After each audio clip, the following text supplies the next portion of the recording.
Saudara, kasus dugaan korupsi proyek penyediaan menara BTS 4G dari Kementerian Kominfo merugikan negara lebih dari 8 triliun rupiah. Ada sederet nama yang telah ditetapkan sebagai terdakwa karena diduga memperkaya diri sendiri dari proyek BTS 4G bakti Kominfo. Kalau kita lihat dalam surat dakwaan jaksa penuntut umum, terdakwa Irwan Hermawan selaku komisaris PT Solitech Media Sinergi diduga menerima uang sekitar 119 miliar rupiah terkait kasus dugaan korupsi BTS 4G. Sementara mantan Menteri Kominfo Johnny G. Plate diduga menerima aliran dana 17,8 miliar rupiah dan Direktur Utama Bakti Kominfo terdakwa Anang Ahmad Latif diduga menerima 5 miliar rupiah pada kasus dugaan korupsi proyek pengadaan menara BTS 4G Kementerian Kominfo. Hari ini Magdir Ismail, kuasa hukum terdakwa Irwan Hermawan, memenuhi panggilan dari Kejaksaan Agung. Kehadirannya guna memberikan keterangan sebagai saksi dan mengembalikan uang 27 miliar rupiah. Akankah kasus dugaan korupsi proyek menara BTS 4G ini semakin terang? Kita akan bahas usai tayangan berikut.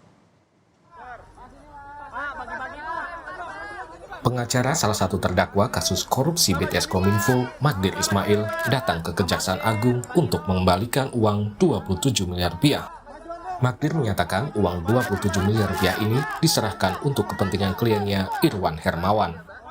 Magdir membawa uang yang diduga terkait kasus BTS Kominfo itu dalam bentuk pecahan dolar Amerika. Magdir berharap pengembalian uang ini akan membuat terang kasus yang dihadapi Irwan. Magdir mengaku tidak tahu siapa yang menyerahkan uang 27 miliar rupiah ini ke kantornya.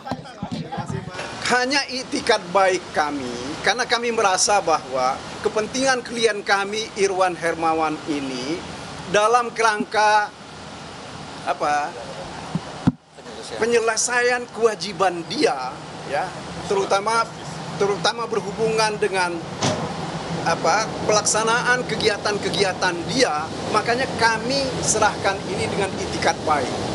Ya, inilah yang kami harapkan bahwa ini akan diterima dan nantinya akan diperhitungkan dengan kewajiban dari Irwan. Orang lain yang membantu sampai sekarang kalau saudara-saudara tanya kepada siapa pihak swasta itu, kepada saya, kami tidak tahu. Ya, bahwa uang ini diserahkan oleh pihak yang mengatakan akan membantu klien kami Irwan Hermawan. Ya. Orang itu tidak menyebutkan sumber dari uang ini dari mana dan juga tidak disebutkan uang ini terkait dengan siapa. Ya, hanya dikatakan bahwa uang ini adalah untuk membantu Irwan Hermawan. Direktur Penyidikan Jampitsus Kejagung, Kuntadi menyebut orang yang menyerahkan uang 27 miliar rupiah ke kantor pengacara Magdir Ismail berinisial S. Namun, motif dan latar belakang S belum diketahui. Kejaksaan Agung masih mendalami asal-usul dan kaitan uang ini dengan perkara yang ditangani Kejagung.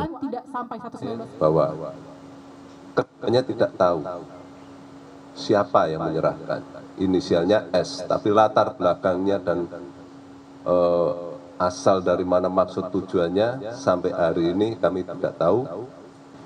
Perlu diketahui asal-usul kedudukan uang ini harus kami buat terang. Karena perlakuan dan dampak hukumnya akan berbeda-beda. Sehingga tanpa kejelasan asal-usul kaitan dengan perkara ini, maka uang ini tentu saja akan perlakuannya kami juga harus memperhitungkan dengan tepat. Ya, tidak bisa kami dudukan begitu saja. Ya, sehingga pendalaman masih kami perlukan dalam rangka untuk menentukan status uang tersebut.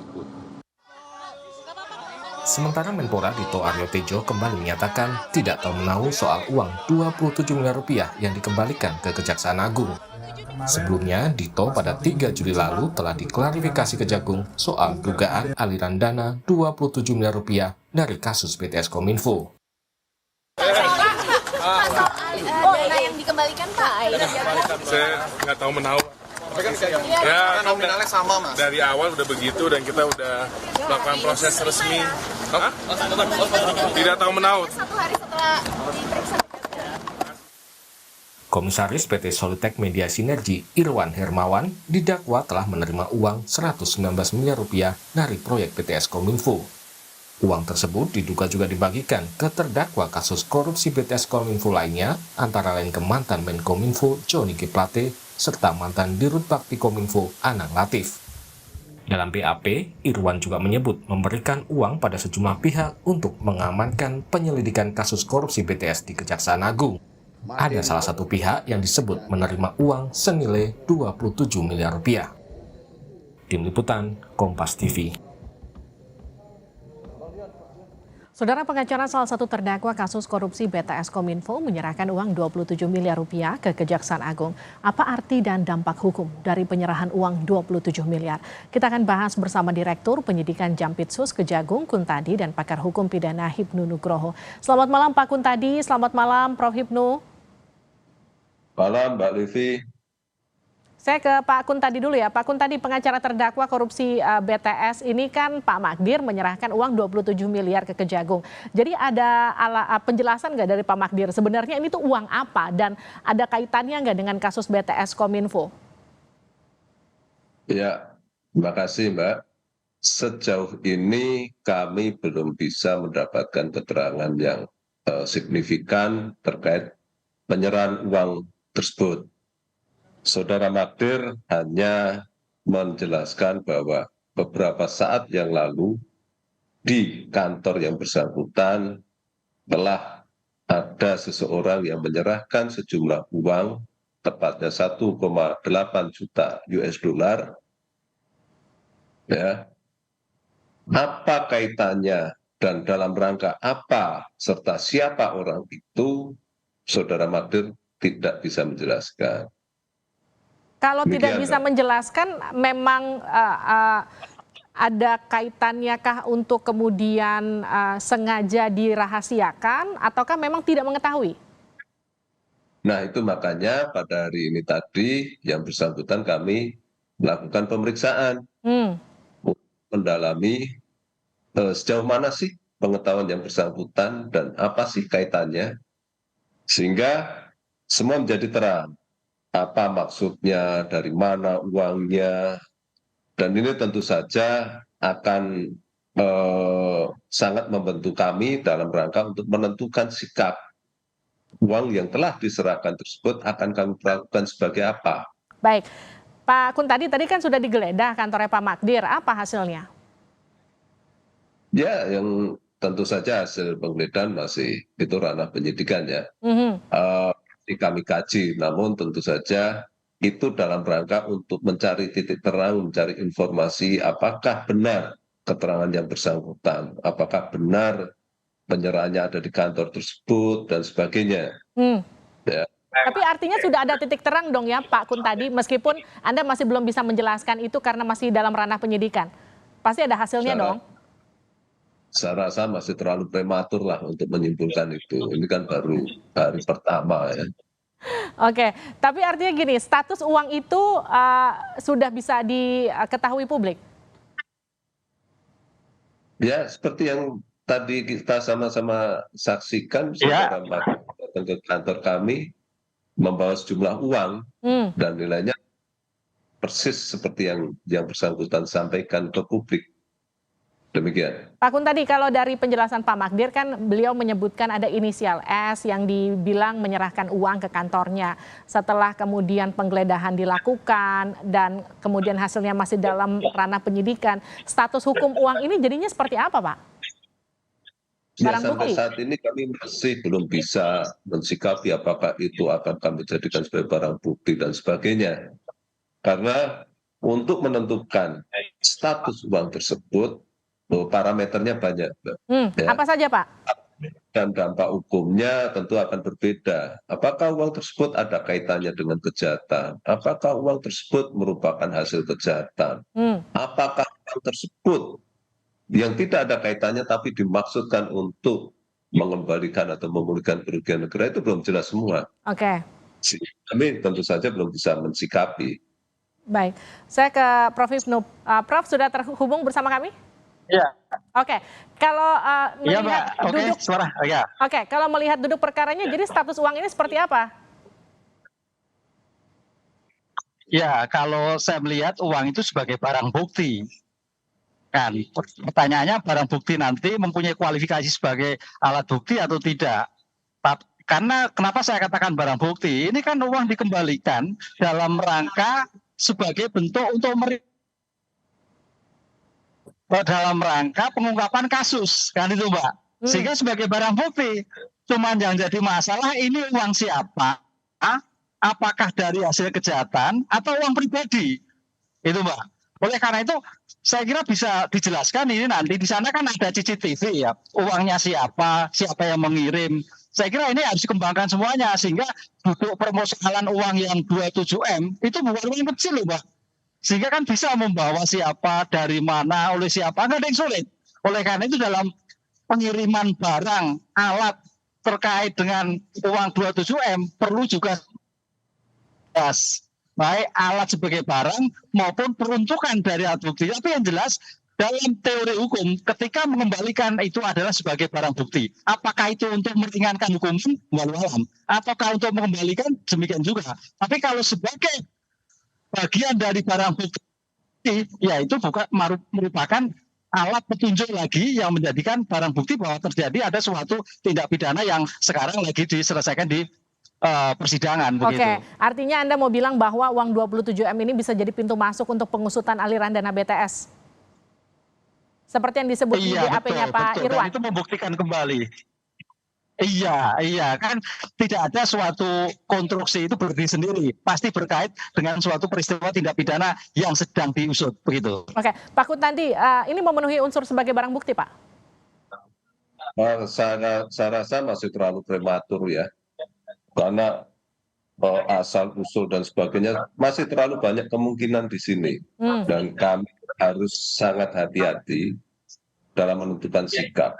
Karena perlakuan dan dampak hukumnya akan berbeda. Oke. Gitu, Mbak. Pak Kuntadi, ini kan dalam koreksi saya kalau salah ya Pak, dalam BAP-nya Irwan Hermawan itu kan juga menyebutkan nominal yang kurang lebih sama. Ada angka 27M yang disebut diserahkan ke seseorang dan sekarang kembalinya lagi 27M. Ini ada kaitannya ke sana nggak Pak? Belum tentu juga. Sepanjang belum ada alat bukti yang bisa mengkonekkan, menghubungkan, kami masih akan bersikap melihat uang ini sebagai sebuah barang yang nantinya akan kami tentukan sikap. Oke, jadi penggeledahannya tadi apakah berkaitan dengan CCTV seperti yang di-mention Prof. Hipnu? Ya, semuanya tentu kami dalami lah tindakan-tindakan. Baik, saya ke Prof. Hipnu lagi. Prof, jadi dampak hukum dari penyerahan uang 27M ini apa? Dampak hukumnya sekarang orang memberikan suatu dana penyidik itu pasti ada maksudnya Mbak. Maksudnya apa? Terhadap perkara yang sedang diperiksa, kan gitu kan. Sekarang perkara yang diperiksa itu apakah terkait dengan subjek lain atau ke orang yang sedang diperiksa? Pasti ini keterkaitan. Nggak mungkin Mbak ujuk-ujuk membalikan 27M lagi kan gitu loh. Saya sepakat, Magdir memang harus hati-hati menunjukkan seperti itu. Tapi dalam konstruksi hukum, ilmu hukum, ketika memberikan barang bukti, alat, bagaimana konstruksinya memang perlu penjelasan. Tapi itu adalah bagian dari pintu masuk terhadap perkara BTS yang ditangani. Apakah terhadap tersangka A, B, C atau yang lain, itu lain soal. Tapi bagian keseluruhan barang bukti yang sedang diungkapkan sekarang ini. Begitu. Oke, tapi kalau Pak Magdir bilang uang 27M ini akan membantu meringankan hukuman dari Irwan Hermawan, Anda juga melihat hal yang sama? Prof? Uangnya sekarang apakah uang hasil korupsi? Ya, apakah uang korupsi hasil atau uang pribadi, Mbak? Kalau sebagai perkaitannya dengan hasil yang sedang diperiksa korupsi, saya kira kok enggak. Tapi kalau sebagai uang pribadi, sebagai bentuk tanggung jawab bahwa telah menghabiskan uang negara, bisa. Tapi kan putusannya belum jatuh, Pak. Ya belum, tapi kan ada upaya. Sehingga siapa tahu dari upaya itu menjadi suatu meringankan. Ada itikat baik bahwa pernah menerima. Tapi kalau uang pribadi kenapa tidak dikatakan langsung itu uang pribadi? Kenapa dibilang ini diserahkan oleh seseorang berinisial S? Nah, itulah masih ragu-ragu tadi. Makanya pertanyaannya uang itu uang apa? Iya. Identifikasinya, uang hasil tindak pidana korupsi atau uang pribadi atau uang bagaimana? Tapi goalnya adalah dalam rangka untuk memperingan suatu hukuman. Goalnya dalam rangka untuk memperkuat suatu proses yang sedang berjalan. Kan begitu, Mbak? Ya. Nah, ini yang saya tanyakan ke Pak Kun tadi. Jadi uang 27M ini uang pribadi atau bukan, Pak, kira-kira? Ya kan kami masih mendalami. Hmm. Kami sekali lagi ya, kami harus bertindak dengan alat bukti yang kuat. Kalau tanpa alat bukti, maka kami akan menjadi salah nanti. Karena Oke. aturan hukumnya demikian. Baik, Pak Kun tadi kalau terkait dana 27M itu setelah Menpora Dito, siapa saja yang akan diperiksa atau ke depannya oleh Kejagung? Ya, semua pihak yang menurut hemat kami keterangannya signifikan dan memang harus kami dalami, pasti kami panggil dan pasti kami dalami. Tapi belum ada Dan nama tersebut siapa kira-kira yang akan dipanggil selanjutnya ya, Pak? Ya kan kemarin sudah ada tuh Saudara Edward, Saudara Eri, ya yang lain pasti nanti kita lihatlah sejauh mana sih urgensi dari keterangannya dan sejauh mana yang bersangkutan kami perlukan untuk membuat terang peristiwa pidana itu. Dan perlu saya tegaskan di sini, dalam hal ini kami masih belum melihat alat bukti ada atau tidak peristiwa pidana ya. Jadi kami masih merangkai ya. Jadi masih kira-kira menelusuri satu persatu siapa yang kemudian berpotensi akan terjerat ke depannya begitu kira-kira ya, Pak? Bukan terjerat, kami masih mencari informasi. Oke. Betul. Baik, terima kasih Prof. Ibnu, terima kasih Pak Kun tadi telah bergabung bersama kami di Sapa Indonesia Malam. Terima kasih atas waktunya.